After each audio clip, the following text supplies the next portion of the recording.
how to close your WorldRemit account step by step. So in here, the very first thing that you want to do is make sure that no transactions are currently in process. So in here, you can see I'm currently in the process of my transferring. Make sure that all of these process has been completed.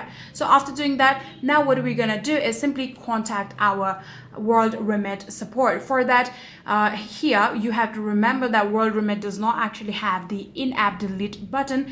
So what you're going to do is you need to get to the contact us page. So you can either Google it or you can get it through your application. If you go back to your dashboard, you will be able to see the help icon on the top right corner. Tap on that one, and then what you're going to do is simply call the customer line or fill out the contact form requesting account deactivation and data deletion. So after doing that, you can go along with the process of the exact prompt that they will be able to give to you, and after following all of these steps, you'll actually be able to close your WorldRemit account. So if you guys do have any further queries, please let me know in the comment section down below.